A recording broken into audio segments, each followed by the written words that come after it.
Vamos no ritmo frenético da excursão. Saímos de Berlim em meio ao engarrafamento por causa da quantidade de obras na cidade alemã em junho de 2016. Pegamos a autoestrada rumo à cidade de Potsdam, capital federal de Brandemburgo, pouco mais de 20 quilômetros a sudoeste de Berlim. Logo chegamos à ponte que cruza o rio Elbe, que separa Berlim de Potsdam, mais conhecida como a Ponte dos Espiões, de acordo com a criatividade dos coleguinhas da imprensa na época da Guerra Fria. Pelo menos em 3 ocasiões, Estados Unidos e União Soviética trocaram espiões nesta ponte. Daqui pode-se ver alemães sufocados de calor na primavera e no verão. NUS é a chamada prática do FKK, muito comum. Não vou mostrar, não insisto. A cidade de Potsdam é história, natureza e ciência, 3 universidades e pelo menos 30 centros de pesquisa. Passaram por aqui os povos bárbaros e a região fez parte do Sacro Império Romano. Antes estiveram no que se tornou Potsdam criaturas nômades da Idade do Bronze. A Segunda Guerra Mundial, Potsdam, na verdade, ela foi bombardeada só em um dia. Durou um bombardeio que durou 20 minutos, em 14 de abril de 45, ou seja, pouco antes do final da guerra, né? A Alemanha capitulou em 8 de maio e então, nessa época, quase todas as cidades da Alemanha já tinham sido bombardeadas, faltava Potsdam, então por que não?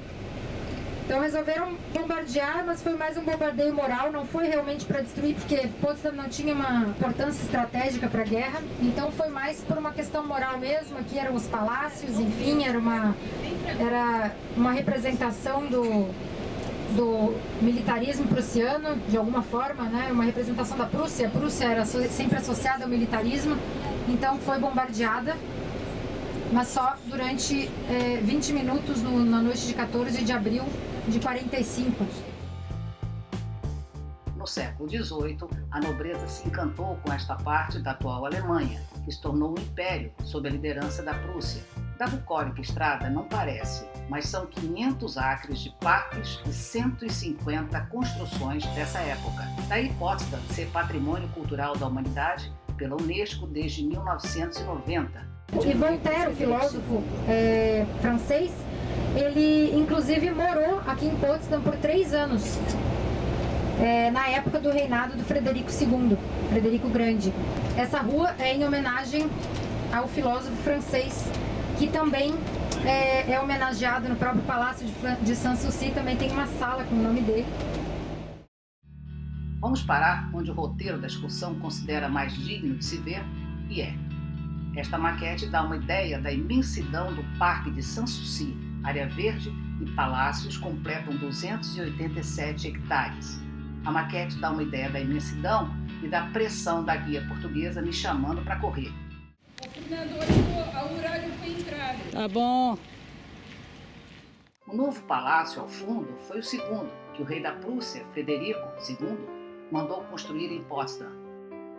Frederico passou uma temporada no Palácio de Versailles, na França.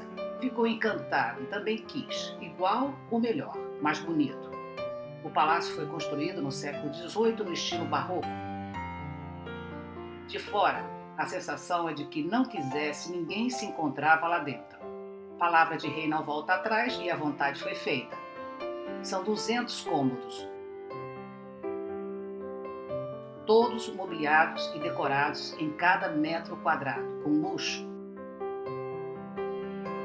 Do alto do seu 1,60 m de altura, Frederico o Grande repetiu como um disco arranhado que queria ostentação.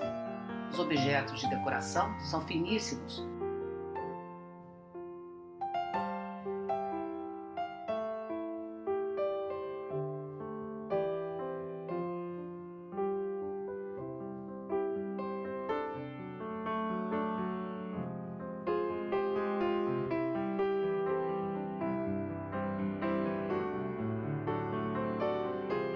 Há paredes repletas de quadros de pintores holandeses e italianos.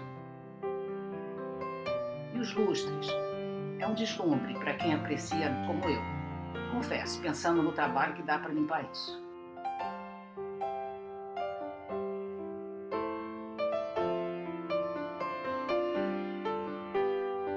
quiser filmar ou tirar fotos aqui, tem que pagar um pouco mais além da entrada. O segundo andar do novo palácio era reservado à rainha Isabel Cristina, com quem Frederico foi obrigado a se casar. Tanto que contam as línguas fofoqueiras da história, o casal nunca teve relações íntimas. As línguas da história comentam que o rei era mais chegado a um amigo que o pai, o rei Frederico Guilherme, mandou prender e matar. São conjecturas históricas, mas tenho certeza que ninguém está interessado nas intimidades do rei. Vamos em frente. Na saída do novo palácio, reparei que muitas das inúmeras estátuas estavam presas. Possivelmente estavam sendo restauradas, não sei. Castigo, com certeza, não foi. Essa baita construção, em frente ao novo palácio, era para o trabalho e a movimentação dos serviçais. Atualmente, o espaço é usado pela Universidade de Potsdam. Há um túnel que liga esse prédio ao novo palácio, porque vai que estava chovendo e aí ia molhar o fazão, o banquete todo. O Palácio de Sanssouci foi o primeiro que Frederico o Grande mandou construir como residência de verão para deixar os problemas bem longe, para viver Sanssouci, sem preocupação. O jardim é no mínimo fabuloso. Frederico era um apaixonado pela natureza. Onde está o chafariz havia uma lagoa redonda. Fontes, esculturas e vinhas, tudo em perfeita harmonia. Aqui era onde Frederico se reunia com os amigos para conversas cultas e festas de arromba. Conta a língua fofoqueira da história que a esposa do rei nunca colocou os pés aqui, em Sanssouci. Comparado ao novo palácio, Sanssouci é um barraco. Nem escadas tem. Parece que Frederico queria mesmo um lugar aconchegante. Num dos terraços do imenso jardim está o túmulo de Frederico o Grande, com a deusa Flora e os imperadores romanos. Esses outros túmulos são dos cachorros da raça galgo que ele tanto amava. As batatas são colocadas constantemente como homenagem ao rei. Ao vencedor as batatas, diz Quincas Borba, pela pena de Machado de Assis, ao rei as batatas, porque Frederico teve a ideia de importar o tubérculo dos Andes para plantar na Prússia e salvou muita gente da fome. Essas colunatas do Sanssouci já lembram construções gregas e romanas. Mas Frederico mandou construir essa fonte, que fornecia água para os vizinhos do Palácio Real, e as ruínas, porque o rei achava que faltava à Prússia algo como uma alma de história, como tem a Grécia. Esse moinho de vento é uma reconstrução de outro do século XVIII. Conta-se que o moleiro se espinhou com Frederico porque a construção do Sanssouci ia alterar a força do vento e causar prejuízos. O moleiro teria entrado com uma ação na justiça e ganhou algo como perdas e danos na época. Ao fazer minha pesquisa sobre Potsdam, para não dizer asneiras ao confiar na memória, descobri que vi quase nada do que há para ser visto. Portanto, se quiser de fato conhecer Potsdam, reserve muito tempo. Fuja dos guias. O coordenador, o horário foi entrada. Tá bom.